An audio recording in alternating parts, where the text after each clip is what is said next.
again to Halibbeb's Parenting Spot, and welcome back to another random topic.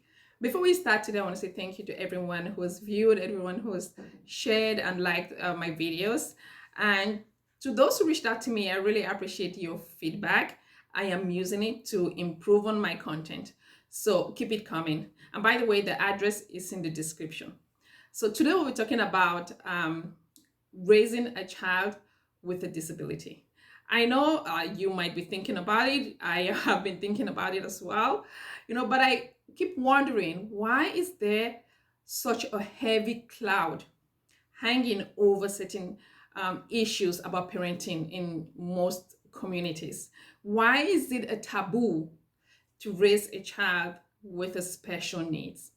So before we start, let's just try and understand what that means actually. So a child with a special needs is a child that has one or more behavioral problems, a physical disability, emotional problems, or a learning disability that causes that child to require specialized or additional services in order for them to function in society. So a child with a disability is a child first, before their condition. Because I often hear people say an autistic child. That is actually wrong. So it is a child with autism. So it is a child with Down syndrome. So a child first before their condition or before their disability. Because if we look, we would see that child has a lot more areas of strength, if we take the time to listen and to engage with them in meaningful ways. So we often also forget that not all children with a disability were born with that condition. I know a little girl who all she had to do was to run out of her home to pick up her ball that was rolling into the streets. Right in front of her home, she got hit by a car, and that incident happened when she was only 8 years old. She's 15 years old today, and she's still in a wheelchair. And this could have been my child. This could have been your child. This could have been the neighbor's child. And you would want that child to be treated with the exact same level of love, respect, and consideration as a child first. Because as humans, it's so easy for us to we're so quick to shun, we're so quick to judge the things that are unfamiliar to us. It's hard for us to embrace things that we do not know. But we have no idea what these families are actually going through in order to take care of their child with the special needs. So let's try to paint a little picture of what this families who are raising a child with a disability might be going through. And this is not in comparison to anything else. It's just for us to understand what they're going through. First of all, we have to understand that this is not a death sentence for this family. It might be challenging day after day, but they're always looking for ways to actually pull it through. So after any child is diagnosed with a special needs condition, nothing stays quite the same again in most families, because they go through the different stages of grief. They go through denial, they go through anger, they go through bargaining, they go through depression, before finally coming to the realization that this is really happening to the family. The idea finally sinks in, and they start looking for ways to accept their new reality. And even though it is not always in that order, most parents go through the different stages of grief before they accept the condition and face the new reality, because it is very, very challenging for them from that day forward. But it is not up to us to rush them. It is not up to us to fast forward that grieving process for them.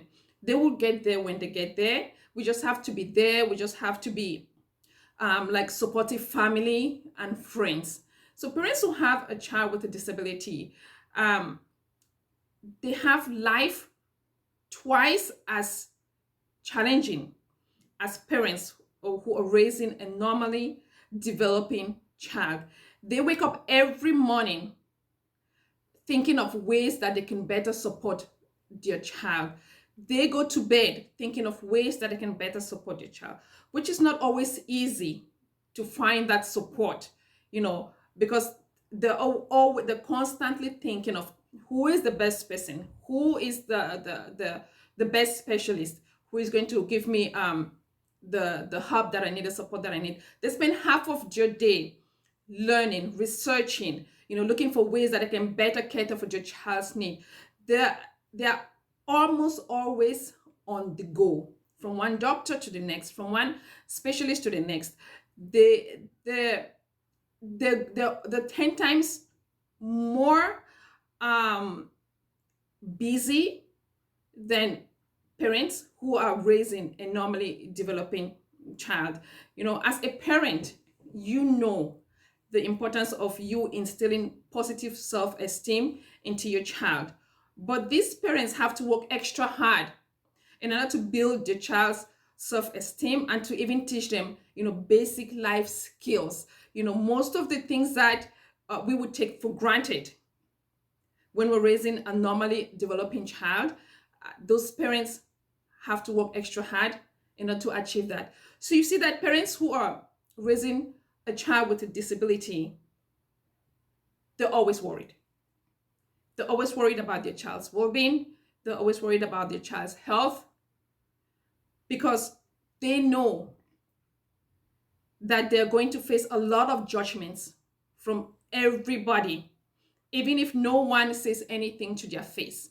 So they're always worrying that their child might not be accepted by their peers, that the child might not be accepted in the society. And that is actually the sad reality of the society that we live in, because some of these families would rather hide their child in order to protect their child from criticism, from humiliation, from jokes, because most people find pleasure in making fun of a child with a disability, and because of their child's condition, these parents have a lot more financial worries, because most of the time they need to provide extra support. They need to get specialized devices or equipment for their child. And I know for sure that in most developing countries, that money comes from the family's pocket. So I have a friend who is raising 2 children with a disability. And whenever we get together, that couple, they're tired. They look burnt out. They're drained, But did they ask for this? Never. Do they love their children? Absolutely. They love those children with everything that is in them. So I want to encourage anyone who's raising a child with a disability that there are organizations out there that can support your child. But you need to ask. You need to get in contact with other parents who are facing similar challenges in order to successfully get through every phase of your child's development. So when you talk to other parents, who share a similar journey with you, you will find that you're not isolated. You will find that you are not judged, and you will find that your frustrations will be reduced. It will never go away because of your challenges, but it will be reduced. So if you are raising a child with a disability, you have to advocate for your child. You have to advocate for services. You have to advocate for funding from your community. So I encourage such families to collaborate with the educational institutions where your child is in. It could be a daycare, or it could be a school. Collaborate with them. Collaborate with your family physician if you have one. Collaborate with your pediatrician if you have one, because they can put you in contact with most service providers. But to all of us out here, when next we see a family or a child with a disability, let's think twice before we act. Let's think twice before we judge. Let's start seeing that family and that child for who they really are and not for their disability. Because every child and every family has a lot of potentials if we chose to look at them as human beings first, with love, with understanding. If you have friends or families who are raising a child with any condition, how about you learn about that child's condition? Even if it's just for the sake of knowledge acquisition, learn about that child's condition, so that you will empathize more and judge less. There is actually a lot that we can learn from these families. We can learn about the power of unconditional love because of the way they love their children. We can learn about acceptance. We can learn about kindness and consideration. There's a lot that we can learn. So let us be respectful and treat them normally. And please, do not call their child or do not describe their child's condition as abnormal, because that sounds really cruel. The fact is that that child has a disability or a medical condition, and that doesn't mean that that child is abnormal or that family is abnormal. It only means that they are different from you or from me. But why should we be the same anyways? Whoever said we should be the same?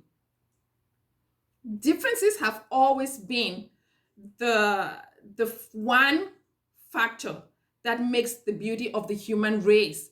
So enough with the stigma about raising a child with a disability. Enough with the taboo about raising a child with a disability. Enough with the hush-hush about raising a child with exceptional needs. Let's include those families in our activities. Let's make them feel welcome in the society, because we all belong here. We all have a role to play on this earth.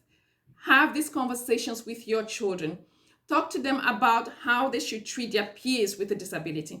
Have those conversations about acceptance, about inclusion, about uniqueness, for them not to ever hate or tease, but instead for them to understand and embrace, and for them to treat another child just the way they would want to be treated.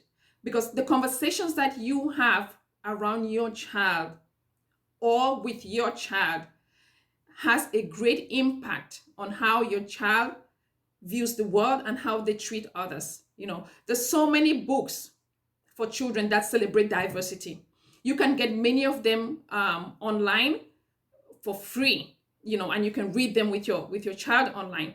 So as a community of parents and as a community of well-wishers, we can all learn to stand up for anyone with a disability, especially a child with a disability.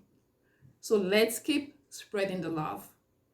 If you have any questions or any inquiries, please, you can use the email that is in the description. Thank you again for watching till the end. I'll see you soon. Bye for now.